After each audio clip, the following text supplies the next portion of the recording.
everyone. We're going to actually talk about Trello. It's one of my favorite ways to stay organized for massive projects. The best thing about Trello is, guys, it's not Office 365. Don't take me wrong. Office 365 integration with Planner has been amazing. I've loved it. But there's some things that I work on that are not for actual work. They're actually for me. And because of that, the additional features inside Trello that are not yet in Planner, maybe they will be one day, it works out a little bit better.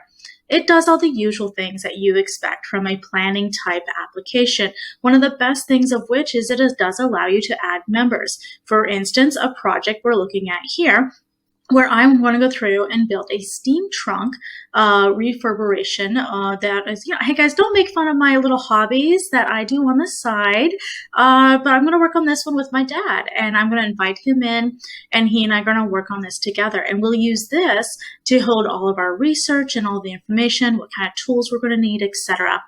So taking a look here at Trello, I've just gone through and started building out my plan. So I have a couple of different little buckets that I'm putting things into. So Trello calls these buckets lists. And you can see here, I can actually pick a list up and move it around. And I can actually move things back and forth a little bit.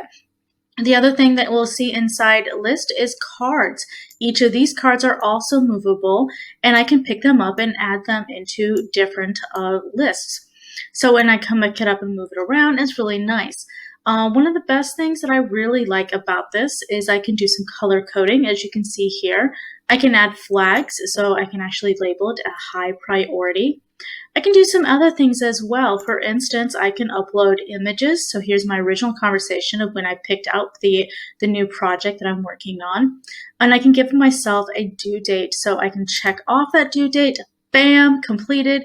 Or I could actually go through and set a reminder so I can get an update saying, hey, Rose, are you working on this? And it will actually send me a reminder, both in a notification on my screen and also an email reminder. If you have the Trello app on your phone, it will give a notification on your phone as well. A great reminder, get up off the couch, stop playing Xbox, go out into the garage and work on this project. So nice and easy little thing to do. I can add an additional due date coming in through here and changing my due date maybe to the 13th and hit save. Oh no, it doesn't let me set an additional due date. It only keeps the most recent change to the due date that I set in the system. A small little issue with the program, but as I found with other planning programs, that is pretty standard. I do like that it lets me set a specific time, like, hey, it's due by 12:30. It also lets me go through and mark it as complete or not complete.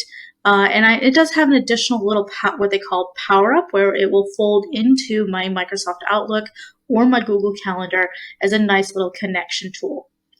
Let's go ahead and close that. By the way, I've named my steam trunk Bertha. It was a private joke between me and the seller that I picked it up from. It's weird, guys. I'm so sorry. As you can see through here, I can go through and add some additional labels. You can see I've already labeled red as high priority. I can go through and label green however I want. And let's go ahead and give it a rename and call it Make It Eco-Friendly. I have some color coding for my projects. You can tell they're kind of standard. Here we go. Eco-friendly is always green. And I can go through and enable it to be colorblind mode, which is very helpful. For instance, my mom is colorblind, so try to make it a little team friendly here. I can add additional members, so I can invite my dad to help me work on this big project. Here's that checklist tool.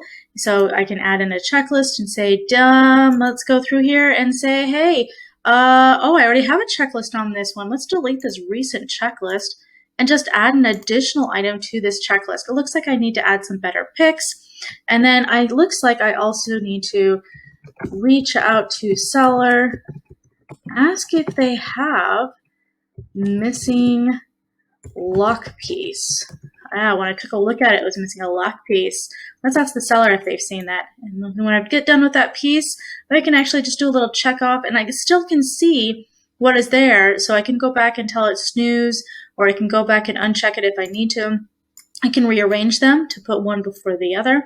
And it does give this cool little, percentage where it says, hey, it's at 0%, or at 50% once completed, which is really nice to be able to give that like little morale boost of like, yes, I completed a step in my overall plan. I can go through and make this a template so that I can copy the exact same card over and over again. Lots of different fun little things I can do here.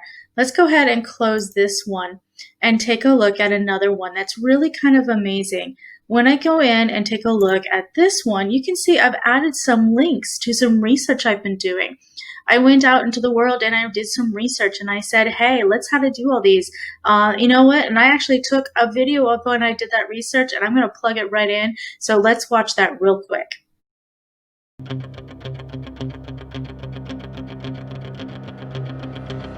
So as you can see, this is one of my favorite tools to utilize, and I actually use it for quite a bit in my personal life, not to mention the massive projects I do for my workload. So I'd like to give you one little point of action here. Make sure that you go and check out this tool. You can use quite a bit of it for free. That's right, I said the magic word, free. So go check it out and get organized, guys. Get moving. Talk to you soon.